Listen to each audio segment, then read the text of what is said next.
most of the churches, I never feel anything that touches my Indigenous soul. None of the artwork, none of the music. It's all not about me. Not about me.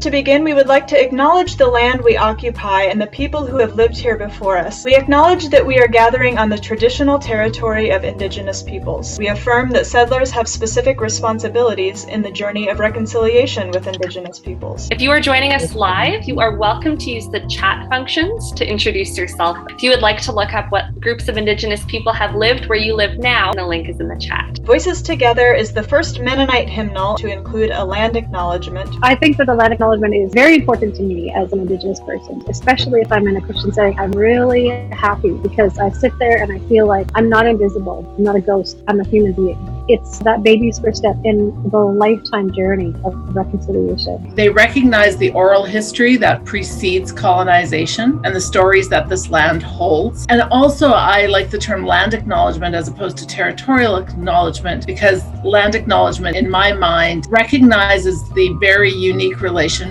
Indigenous peoples had with the land. There are many Mennonite congregations whose parishioners were settled on land that was taken away from land agreements. I think the danger of land acknowledgements is they become rote. We give thanks to Creator and to those peoples who have stewarded this land for generations.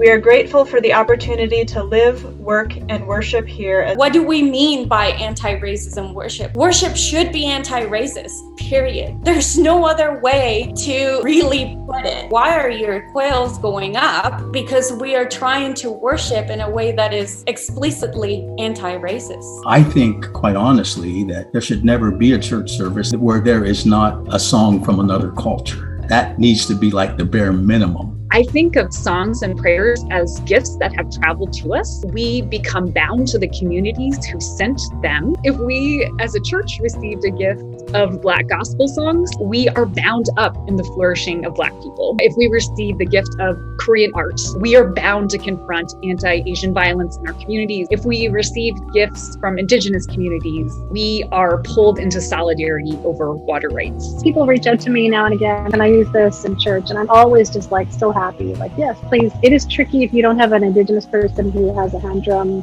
Please don't use a tambourine.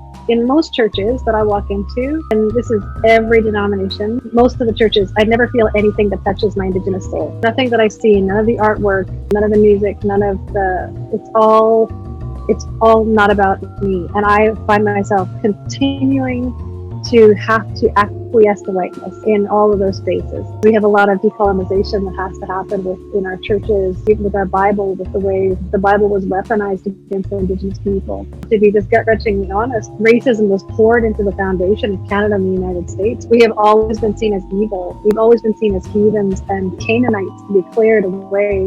When smallpox came, they said it's God's will. That's in the psyche of Canadians and Americans, and that's why the music has not been generally acceptable, because it's always seen as demonic. I always had a jolt within me when I was singing various hymns that connected darkness with sin. That actually, both consciously and unconsciously, could be a reflection of myself as a dark person. So I did do a study of all of the hymns in the Mennonite hymnal, the numbers there that had dark in a negative. I think it was very well received by several of the people that were on the committee. It didn't bring any results because one of the members said it's biblical.